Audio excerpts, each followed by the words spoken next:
What's up, everybody? Tyler Caton here with HTP. Checking out these 7018 and 6010 rod here because we're going to be using the Invertig 301 to be burning them today and go over some of the features of how good of a stick welder it is. Let's get into it.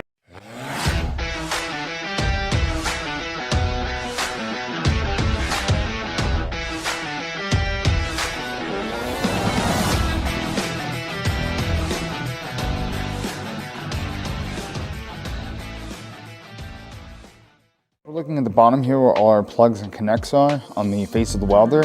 So this is set up for TIG, so we're gonna have to rearrange a little bit to get it set up to stick weld. So first thing I'm gonna do is I'm gonna take our TIG connection on our negative side, take that out, put that off to the side.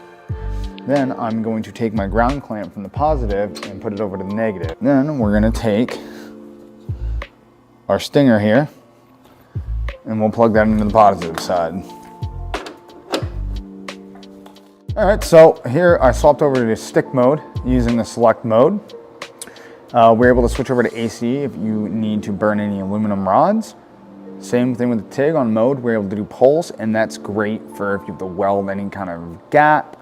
Or say, I used to work out in construction, putting up like buildings and stuff like that, and there'd be sometimes like thin galvanized paneling or something like that. It'd be like 14 gauge, 12 gauge, and being able to mitigate your heat with pulse is pretty nice when you're out in the field and you can't MIG or TIG weld. And then the same thing, save your jobs, and we hop over to our settings. We have a hot start function, which is great, so that way you don't get any kind of misfusion or a cold start when you first strike your arc.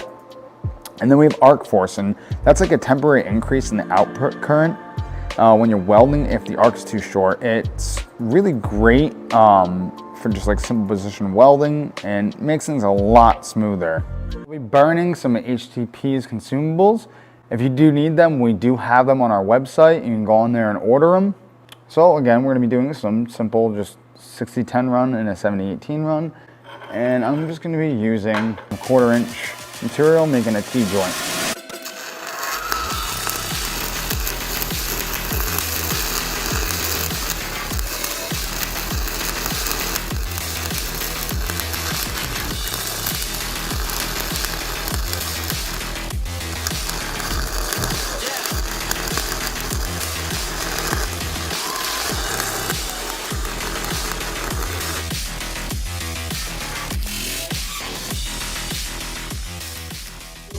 Two T-joints that I welded with a 1/8 inch 7018.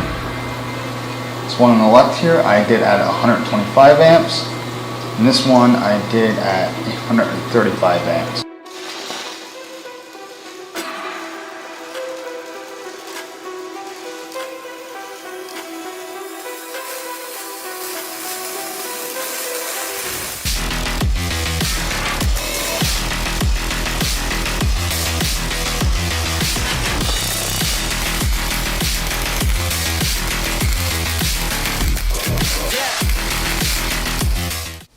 Now I did a 3-pass fillet there on this lap. Obviously it doesn't look that pretty. It is a 10 series rod, and quite frankly I'm not burning them every day. So it is fun for me to get on here and practice, but the welder is very capable. So if you're handier than I am, this welder is going to be great. Alright everyone, that's it for today's video with some stick welding on the Invertig 301. You guys go ahead and hit that like button, and don't forget to subscribe to the channel, and you're going to get some notifications on your phone when we do some more videos. Highlight that bell. If you want to see anything else or any features on the machine specifically, or any type of welding with the machines, comment down below or hit us up on social media. Until next time.